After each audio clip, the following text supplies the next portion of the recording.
Welcome back. आप देख रहे हैं बनो अपना फाइनेंस मिनिस्टर और शो का वो हिस्सा जब हम सीधा दर्शकों से बातचीत करते हैं और उनकी पोर्टफोलियो की प्लानिंग करते हैं। जस्ट इन केस आपने अभी अगर अपना टीवी सेट ऑन किया है या अभी अगर आप हमें देख रहे हैं यूट्यूब पर, तो अपने सवाल आप पूछ सकते हैं लाइव। व्हाट्सएप नंबर फ्लैश किए देते हैं जो आपको नोट डाउन कर देना है और अपनी इन्वेस्टमेंट्स की सभी डिटेल्स हमें दे देनी है इस जानकारी के साथ कि आप किस फाइनेंशियल गोल के लिए इन्वेस्टमेंट कर रहे हैं। व्हाट्सएप नंबर 9619873567 आपके स्क्रीन पे फ्लैश हो रहा है। यूट्यूब पर देख रहे हैं तो वहाँ भी कमेंट बॉक्स पे अपने पोर्टफोलियो की डिटेल्स आप डाल दें। आपकी लाइव फाइनेंशियल प्लानिंग करते हैं हम इस शो में। चलिए आमंत्रित करते हैं हमारे आज के मेहमान को। हेमंत उस्तेगी मेरे साथ जुड़ गए हैं जो कि सीईओ हैं वाइस इन्वेस्ट के। हेमंत सर, गुड इवनिंग, स्वागत है आपका इस पेशकश में। और हमारे जो दर्शक हैं वो भी फ़ोन लाइन पर जुड़ गए हैं। गुप्ता साहब, मोतीलाल गुप्ता, नमस्कार, कैसे हैं सर? नमस्कार मैम, शुक्रिया आपने मेरा सवाल लिया, बहुत अच्छा हूँ मैम। कहाँ से बोल रहे हैं आप? मैं जमशेदपुर झारखंड से बात कर रहा हूँ। ओके, बताइए, आपने अभी तक इन्वेस्टमेंट की शुरुआत नहीं की है, करना चाहते हैं? एक्चुअली तो मैंने शुरुआत की है, लेकिन एक बहुत छोटी शुरुआत की है और मुझे थोड़ा इसको एक बड़ी शुरुआत में कन्वर्ट करना है। तो मैं थोड़ा आपके एक्सपर्ट से जानना चाह रहा था कि कौन सा शेयर या कौन सा मार्केट में इन्वेस्ट करना बेटर होगा अभी के टाइम पे। जो डिटेल्स आपने दी है उसमें आपकी अवधि की क्लैरिटी नहीं है। कितने साल हैं ये? बिकॉज स्क्रीन पर भी सिर्फ साल फ्लैश हो रहा है। इसको ठीक कीजिएगा प्रोड्यूसर जी, इसको ठीक कीजिए। कितने सालों की हम बात कर रहे हैं? मैं 15 साल के अंदर, मेरा टारगेट है 15 साल का। 15 इयर्स, ओके। और जो अभी छोटी शुरुआत की आपने बात, का टारगेट है कि 15 साल के अंदर मुझे 2 करोड़ का पोर्टफोलियो तो बनाना मेरे पास लक्ष्य की जानकारी है जो आपको इकट्ठा करना है 2 करोड़। मेरे पास समय की जानकारी नहीं थी, 15 साल अब मुझे पता चल गया है। अब मुझे आपसे ये जानना है, जिस छोटी शुरुआत की आप बात कर रहे हैं ना गुप्ता जी, वो क्या है, कितने की है, किस फंड में है? मैंने निप्पॉन इंडिया स्मॉल कैप में 2000 की एसआईपी कर रखी है। ओके। दूसरा मेरा आईसीआईसी प्रूडेंशियल लार्ज कैप में 2000 की है। ओके। यही दोनों मैंने 2000 की एसआईपी अभी तक कर रखी है। बस इसकी डिटेल्स आपने हमें नहीं दी, तो हमारे गेस्ट के पास इसकी जानकारी नहीं थी। तो चलिए, ठीक है। तो अब 2 फंड में, एक स्मॉल कैप और एक लार्ज कैप आपने डाल रखा है, निप्पॉन का और आईसीआईसीआई का, और बाकी आपको इन्वेस्टमेंट शुरू करनी है। अब आप हर महीना कितना कर पाएंगे? ये तो 4000 रुपये आप इन्वेस्ट कर रहे हैं। दोनों फंड वैसे ठीक है, हमारे एक्सपर्ट बताएंगे कि रुकना है कि नहीं रुकना है। कितना साल हुआ इनमें शुरू किए हुए? कुछ ही महीने हुए आपने कहा ना? हाँ, निप्पॉन इंडिया को तो 3 साल हो गए और आईसीआईसी को 6 महीने हुए। ठीक है। अब कितने की राशि का इन्वेस्टमेंट करेंगे या कितने की एसआईपी करेंगे? अब मैं 10,000 महीने की एसआईपी करना चाह रहा हूँ। ठीक है, तो वो 10 और ये 4, मतलब 14,000 रुपीज। यस। ठीक है। स्टेप अप करेंगे अपने इन्वेस्टमेंट को, बढ़ाएंगे हर साल जितना हो सकेगा, या जब भी सैलरी बढ़ेगी? हाँ, हम बढ़ाएंगे हर साल, जैसे सैलरी बढ़ेगी हम बढ़ाते रहेंगे, लेकिन मेरा बेस 10,000 पर मंथ रहेगा ही रहेगा, उससे कम नहीं होगा। ठीक है, ठीक है, इतनी जानकारी पर्याप्त होगी मेरे ख्याल से। हेमंत जी से जुड़ते हैं। हेमंत सर, कुछ क्लैरिटी आती हुई, 15 साल का समय और एक small cap large cap already है पोर्टफोलियो में, और 10,000 रुपीज़ ही इन्वेस्ट करना चाहते हैं। अब बताइएगा कितने फंड होने चाहिए टोटल? मेरे ख्याल से लार्ज और स्मॉल कैप के तो फंड्स ठीक है जो पोर्टफोलियो में इन्होंने डाल रखे हैं।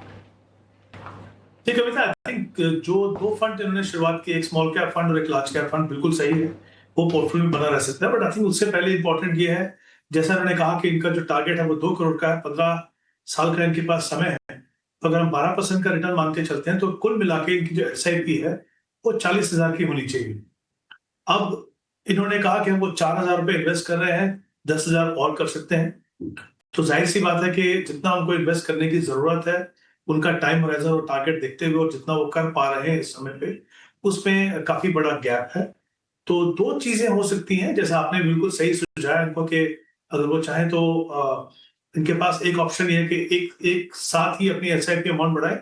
वो अगर उनके लिए पॉसिबल नहीं है तो 10 या 15% एटलीस्ट उनको अपनी एसआईपी को स्टेप अप करें हर साल, तो अपने लक्ष्य तक के नजदीक तक वो पहुंच पाएंगे। तो ये बहुत ही इंपॉर्टेंट है। आई थिंक सबसे पहले इनका फोकस वहां पे होना चाहिए।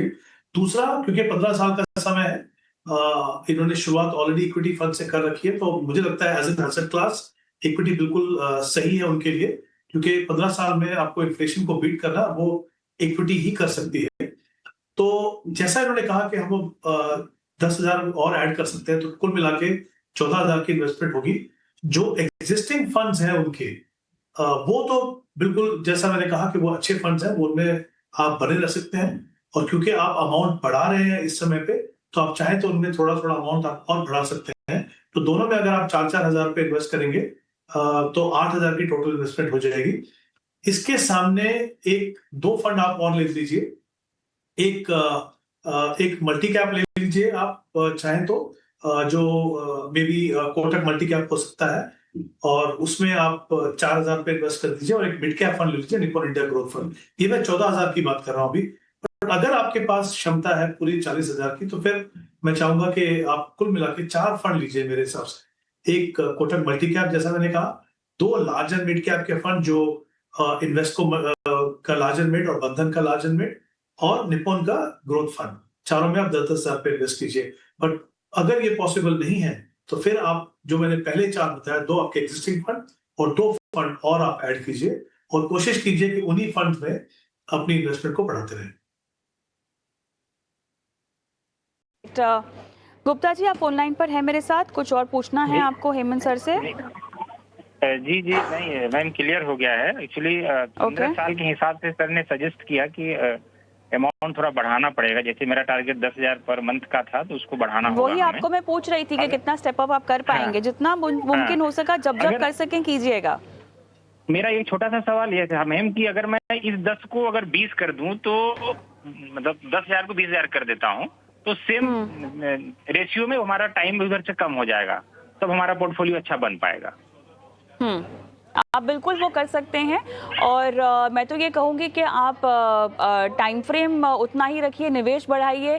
टारगेट से ज़्यादा भी तो आप कमा सकते हैं, टारगेट से ज़्यादा भी तो आप अचीव कर सकते हैं।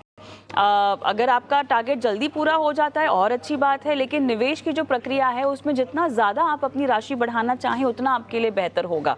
हेमंत जी, देखिए कविता, जैसा मैंने कहा कि अगर इनका 2 करोड़ का टारगेट है, तो उनको तो कुल मिला के 40,000 की SIP करनी है।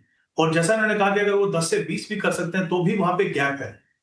तो उनका जो डिसिप्लिन, जैसे मैंने कहा था कि या तो वो एक मुश्त बढ़ाए, या तो फिर अपनी हर साल एटलीस्ट 10% की अपनी SIP को स्टेप अप करते रहे, तभी जाके अपने लक्ष्य तक पहुंचेंगे। और बिल्कुल सही है, मैं एग्री करता हूँ आपसे। आई थिंक टाइम होराइजन तो वही रहेगा, और उसमें भी इनफैक्ट गैप है। तो आपका, जैसा मैंने शुरुआत में भी कहा था, कि आपका जो पूरा फोकस है, वो इस तरीके से होना चाहिए कि हम किस डिसिप्लिन तरीके से एक तो अपनी इन्वेस्टमेंट को कंटिन्यू करें इरिस्पेक्टिव ऑफ मार्केट कंडीशन, और दूसरा, जैसे जैसे आपकी इनकम बढ़े, उसका कुछ हिस्सा जो है वो आपकी, अगर आप इन्वेस्टमेंट में बढ़ाएंगे, तो डेफिनेटली अपने लक्ष्य तक पहुंच पाएंगे।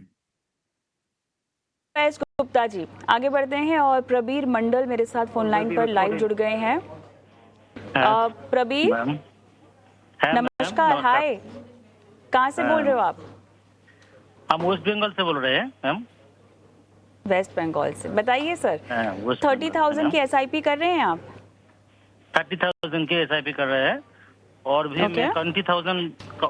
मैं 20,000 बढ़ाना चाहता हूँ। ओके। 20,000, तो इसके लिए कौन कौन से फंड में डालूं, इसलिए इस सर से पूछना है।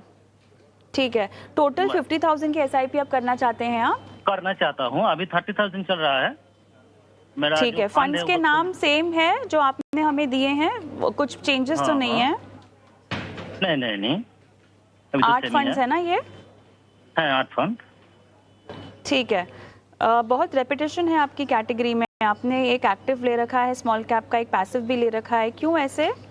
निप्पॉन का स्मॉल कैप भी लिया है, और निप्पॉन का निफ्टी स्मॉल कैप 250 इंडेक्स भी लेके रखा हुआ है, क्यों ऐसे सर?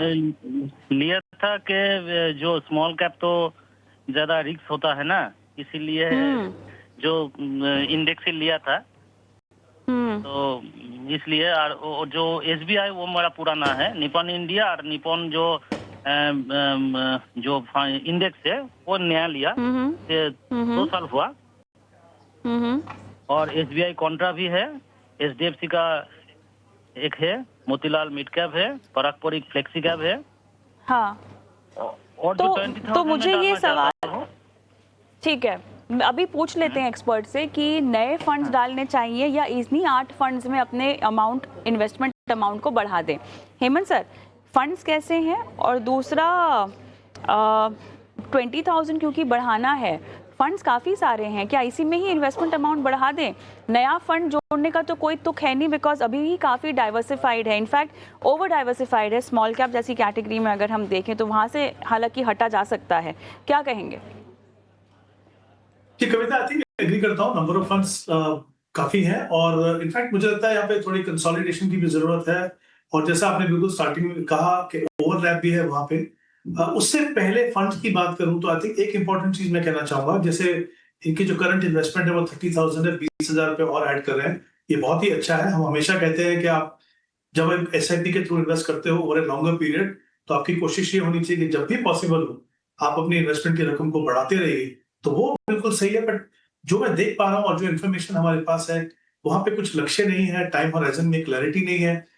देखिए, जब आप टाइम होराइजन मतलब कितने साल के लिए इन्वेस्ट कर रहे हैं वो क्लैरिटी होगी, तो जब भी मार्केट वॉलेटाइल होगा आप उससे डरेंगे नहीं, क्योंकि आपको पता है मुझे इतने साल अभी और समय है मेरे पास।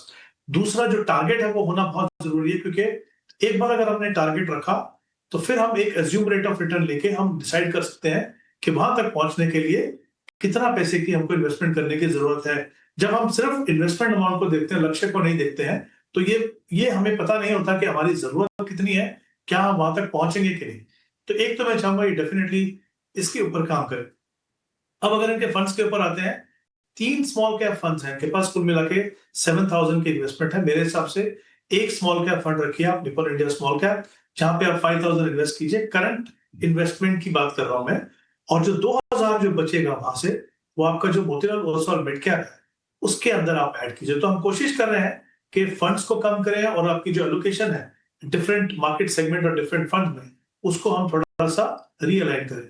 फिर मुझे एक यहाँ पे इंफ्रास्ट्रक्चर फंड दिख रहा है HDFC का, अगेन थीमेटिक फंड। इतने लंबे समय के लिए, अगर आप लंबे समय के लिए इन्वेस्ट कर रहे हो, तो थीमेटिक फंड मुझे लगता नहीं बहुत ही सही ऑप्शन है, स्पेशली अगर आप अपने पोर्टफोलियो को बहुत रेगुलरली मॉनिटर या फिर रीअलाइन नहीं करते हो, तो उसकी जगह में आप HDFC large and mid cap ले लीजिए। तो हमने देखिए कुछ फंड्स को कम किया, हमने कोशिश किया कि आपका पोर्टफोलियो वेल डाइवर्सिफाइड बने। अब हम बात करते हैं कि आपके जो 20,000 रुपए की इन्वेस्टमेंट है वो कहाँ पे हो। अब आप क्या करेंगे, 4 एग्जिस्टिंग फंड्स हैं जिनमें आप उसको एडिशन करेंगे। एक पारंपरिक फ्लेक्सी कैप में 5,000 आप ऐड करेंगे, एक निपॉन इंडिया स्मॉल कैप जिसमें हमने घटा के करंट एलोकेशन में हमने 5 किया था।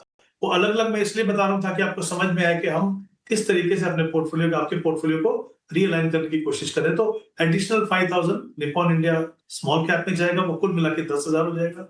SBI कॉन्ट्रा में 5,000 आप ऐड करेंगे, और HDFC लार्ज एंड मिड जो मैंने रिकमेंड किया आपको इंफ्रास्ट्रक्चर के सामने, उसमें भी आप 5,000 ऐड कर सकते हैं। तो 4 एग्जिस्टिंग फंड में 5,000 ईच आप इन्वेस्ट करेंगे। और जैसा मैंने कहा कि अगर आप समय और थोड़ी टारगेट सेट करेंगे, तो पता चलेगा कि वाकई में आप वहां तक पहुंच पाएंगे, या फिर आपको हो सकता है आपके पास क्षमता आगे जाके और बढ़ाने की, जैसे आप भी बढ़ा रहे हैं। तो अगर ऐसा है तो फिर एक प्लान तरीके से कीजिए ताकि आप अपने लक्ष्य को पूरा कर सकें। ऑलराइट, कोई और सवाल आप पूछना चाहते हैं सर प्रबीर जी? मेरा जो ड्यूरेशन है वो 10 साल है। मेरा जो मैं गवर्नमेंट एम्प्लॉय है, मैं 19 साल भी चला सकता हूँ, क्योंकि मेरा एज है 41, मैं 19 साल की चला सकता हूँ। और मेरा छोटा एक लड़की है, लड़की का एज है 9 साल, तो मैं 10 साल इसलिए चला सकता हूँ कि जब मेरा लड़की का जो एजुकेशन है, हायर एजुकेशन, उसके लिए चला सकता हूँ 10 साल। ठीक है। 19 साल भी मैं चला सकता हूँ, इसलिए जो मेरा जो लड़की हायर एजुकेशन लेंगे, फिर उसके बाद जो कोई नौकरी ना मिले, तो उससे उसी मेरा फंड से SWP करके जो सैलरी मिल सके। ठीक है। प्रबीर जी, मेरे साथ दूसरे दर्शक जो हैं वो फोन लाइन पर रेडी हैं। आपने मुझे अभी जो डिटेल्स दी है ना, वो पहले नहीं दी थी, तो मेरे एक्सपर्ट के पास उतनी ही डिटेल्स हैं जो पहली बारी आपने दी थी। मैं आपसे ये रिक्वेस्ट अब करती हूँ कि आपने जो नई डिटेल्स जोड़ी हैं उसको लेकर हमें फिर से अपना सवाल भेजें ताकि हम डिटेल में आपकी फाइनेंशियल प्लानिंग कर सकें। और भी कोई सवाल ऐड करना होगा तो आप वो भी कर सकते हैं। फिलहाल जितना आपने हमसे सलाह मांगी थी वो सलाह हमने आपको दे दी है। बाकी एडिशंस के साथ अपना सवाल आप मुझे वापस से भेज सकते हैं। धन्यवाद। अमित मेरे साथ फोन लाइन पर है। नमस्कार अमित। गुड आफ्टरनून कविता मैडम। हाय, कैसे हैं आप? मैं ठीक हूँ मैडम, आप कैसे हैं? मैं बिल्कुल ठीक हूँ। अमित, कहाँ से बोल रहे हो आप? मैं गाजियाबाद से बोल रहा हूँ मैडम। ओके, फंड्स की डिटेल्स मेरे पास हैं। 7 फंड्स हैं आपके पास। फिलहाल पोर्टफोलियो की वैल्यू लगभग 4.5 लाख है और इसे आप रिव्यू करवाना चाहते हैं। 35,000 की आप SIP कर रहे हैं, कितने साल तक करना चाहेंगे? मैडम मेरा टोटल तो अभी मैं 20 ईयर ओल्ड हूँ, तो मेरा तो लॉन्ग 40 ईयर्स का वो है। उसमें मैंने अपने जो भी मेरे मिड टर्म टारगेट हैं वो सब दिए हुए हैं। UTI का कौन सा फंड होगा आपके पास? UTI Nifty 50 index fund. Nifty 50 index fund है। अपने गोल्स आप एक बार दोहराएंगे जरा? मैडम एक तो 7 ईयर, आफ्टर 7 ईयर मेरा मैरिज का गोल है। ओके। और 25 ईयर बाद मेरा जो है चाइल्ड। पैसे कितने इकट्ठा करने शादी के लिए? 20 लाख लिखा हुआ मैडम मैंने, इन्फ्लेशन एडजस्टेड आफ्टर 7 ईयर। ठीक है, मैं एक बार UTI के फंड का नाम बदलवाती हूँ। आपने UTI का निफ्टी कहा ना, निफ्टी 50? जी जी ठीक है, तो उसको हम चेंज कर देंगे। ओके, तो पहला लक्ष्य 7 साल के बाद शादी के लिए कितने इकट्ठे करने थे? 20 lakh inflation 20 adjusted. After 25 year 2 crore, and after 35 year 3 crore, and after 40 year 10 crore in all the inflation adjusted. मुझे अच्छा लग रहा है कि आप सारी फिगर्स मुझे इन्फ्लेशन एडजस्टेड बता रही हैं। 20 लाख में इन्फ्लेशन एडजस्टेड काफ़ी होगा आपके लिए, या आपको लग रहा है कि शायद ज़्यादा है? कहाँ करनी है? डेस्टिनेशन वेडिंग करेंगे क्या? क्या सोचा है? नहीं मैडम, डेस्टिनेशन नहीं, नॉर्मली है। अच्छा, ठीक है, गुड। बहुत इम्पॉर्टेंट है इस गोल को भी फैक्टर इन करना, बिकॉज अधिकतर समय लोग लोन ले लेते हैं और फिर बाद में पूरी ज़िंदगी कई सारे लोन को चुकाने में ही निकल जाती है। सो ग्लैड कि आपने इसकी प्लानिंग पहले से शुरू कर दी। काफ़ी क्लैरिटी है आपके गोल्स में। आई एम नॉट श्योर मेरे पास आपके गोल्स ऑलरेडी हैं, तो मैं रिपीट करूंगी कि अगर आप मैं रिक्वेस्ट करूंगी कि आप रिपीट कर दें अपने सारे गोल्स एक बार फिर से। 7 years 20 lakhs मैरिज गोल। After 25 year 2 crore inflation adjusted. Right, उसके बाद 35 year 3 crore. Okay. And after 40 year 10 crore all inflation adjusted.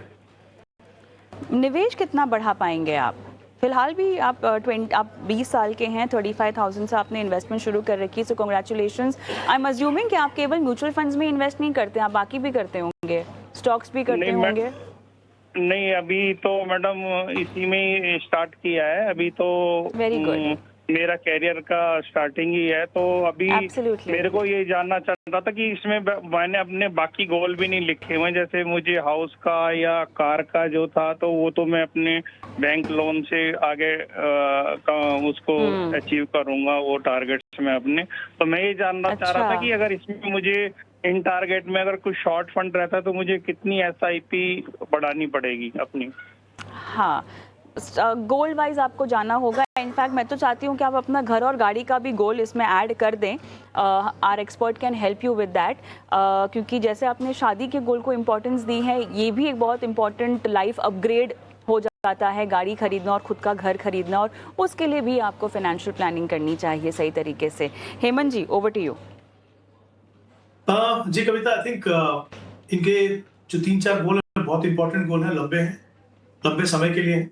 और सबसे अच्छी बात यह है कि बहुत यंग एज में वो शुरुआत कर रहे हैं अपनी शादी से, और उसके बाद बच्चों की education, marriage, retirement. I think ये बहुत ही अच्छा एग्जाम्पल है किस तरीके से आपको अपने लाइफ के में फाइनेंशियल प्लानिंग करनी है। और जैसा कि हम देखेंगे आगे जब मैं बताऊंगा कैलकुलेशंस उनकी, कि इनकी जो करंट इन्वेस्टमेंट है 35,000 की और इनका जो करंट कॉर्पस है 4.5 लाख का, उससे ये सारे के सारे गोल पूरे कर पाएंगे। वो इसलिए क्योंकि इन्होंने अपने रिटायरमेंट के लिए 40 साल का समय दिया है, फिर किसी गोल के लिए 35 ईयर्स है, 25 ईयर्स है। तो ये एक परफेक्ट एग्जाम्पल है कि जितना जल्दी आप शुरुआत करेंगे उतने में आपको कम रकम से भी एक बड़ा कॉर्पस आप बना पाएंगे। तो मैं शुरुआत करता हूं उनके पहले गोल से। जैसा उन्होंने कहा 7 साल में इनको 20 लाख रुपए की जरूरत है। तो हम थोड़ा ध्यान से सुनिए, अमित, मैं एक एक आपको गोल से बता रहा हूं। तो एग्जिस्टिंग इन्वेस्टमेंट है जो 35,000 की, उसमें से 15,000 की SIP आप इसके लिए अलाइन कर दीजिए। अगर आप उसको कंटिन्यू करते हैं 7 साल तक तो आपका 20 लाख का कॉर्पस पूरा होगा। 7 साल के बाद 33 साल और होंगे आपके पास, 33 ईयर्स आपके रिटायरमेंट के लिए। तो यही 15,000 की SIP हम कंटिन्यू करेंगे 33 ईयर्स के लिए। उससे आपको 7 करोड़ का कॉर्पस बनेगा। एडिशनल 5,000 हम 40 साल तक करेंगे रिटायरमेंट के लिए, जिसमें आपको 3 करोड़ मिलेगा। तो कुल मिला के जो 10 करोड़ का जो आपका टारगेट है रिटायरमेंट का, वो ऐसे पूरा होगा। 15,000 7 साल मैरिज के लिए, वही 15,000 33 ईयर्स के लिए, और 5,000 40 ईयर्स के लिए आपके दोनों टारगेट पूरे होंगे। फिर आपका जो गोल है 25 साल में आपको 2 करोड़ चाहिए। तो उसमें हम जो बाकी SIP बची है 17,000 की जो बची है, उसमें से हम देख रहे हैं कि हम 12,000 की SIP जो है वो एलोकेट करेंगे उस गोल के लिए, राइट। तो वो गोल पूरा होगा 12% के हिसाब से। जो बाकी 5,000 है वो, और एक्यूमुलेटेड कॉर्पस जो है आपका 4.5 लाख, उसमें से सिर्फ 50,000 हम यहाँ पे एलोकेट करेंगे। वो क्योंकि आपके पास 35 साल का समय है, 3 करोड़ का कॉर्पस आपको बन पाएगा। तो इस तरीके से आपकी जो SIP का जो अमाउंट है वो यूटिलाइज होगा सारे गोल्स के लिए। अब आपके पास 4 लाख रुपए का एक्यूमुलेटेड कॉर्पस है जो हमने कहीं भी अलाइन नहीं किया। उसको अगर आप 40 साल तक आप इन्वेस्ट रहने दें 12% के हिसाब से, तो वो आपके कॉर्पस में 4 करोड़ रुपए और ऐड करेगा। तो यानी जो आपका जो रिटायरमेंट का जो गोल था 10 करोड़ का, उसमें 4 करोड़ और ऐड होंगे, तो 14 करोड़ आपको मिलेगा। तो जैसा आप देख सकते हैं, सिर्फ आपको अलग अलग गोल्स के हिसाब से आपको पैसा अलाइन करना है। और अगर आप ये चैलेंज रखें कि बिना किसी इंटरप्शन के अपने इन्वेस्टमेंट को बढ़ा कंटिन्यू करें, तो ये चारों के चारों गोल्स आपके पूरे होंगे। अच्छी बात ये है अब कि आपके पास बहुत लंबा समय है। आपने कहा दूसरे गोल्स हैं जो आपने यहाँ पे नहीं लिए, तो वो गोल्स भी शामिल कीजिए। जैसे जैसे आपकी इनकम बढ़े, थोड़ा थोड़ा हिस्सा वहां पे डालेंगे तो सारे के सारे गोल्स आपके पूरे होंगे। फंड्स आपके बहुत अच्छे हैं। सिर्फ एक ही सजेशन मैं आपको दे रहा हूँ, आपके पास एक ICICI मल्टी एसेट फंड है। जब आप 30 35 40 साल के लिए इन्वेस्ट करते हो, तो मुझे लगता है कि इक्विटी फंड अच्छा रहेगा। तो वहां पे आप ICICI लार्ज और मिड कैप ले लीजिए। बाकी फंड्स आपके बिल्कुल सही है, आपको कुछ भी बदलाव करने की जरूरत नहीं है। अमित, मेरे ख्याल से काफ़ी विस्तार से आपको सलाह दे दी गई है। उम्मीद करते हैं कि समझ में आ गई हो, और अगर नहीं तो ये शो हम YouTube पर भी डालते हैं। चैनल के YouTube पर जाइएगा, आज का एपिसोड और बीते कई सारे एपिसोड्स जो हैं इस शो के आपको मिल जाएंगे। पर इसी के साथ हेमंत सर, धन्यवाद। शो में आपने शिरकत की, दर्शकों के सवालों के जवाब दिए। और तमाम दर्शक, अगर आप भी नोट डाउन करना चाहते हैं हमारा WhatsApp नंबर, तो स्क्रीन पर हम फ्लैश कर रहे हैं, झटपट नोट डाउन कर दीजिए। पूरा पोर्टफोलियो हमें भेजिए ताकि हम आपकी लाइफ फाइनेंशियल प्लानिंग करवा सके हमारे एक्सपर्ट्स के जरिए। धन्यवाद हेमंत जी आपका, और धन्यवाद दर्शकों को भी शो देखने के लिए। नमस्कार।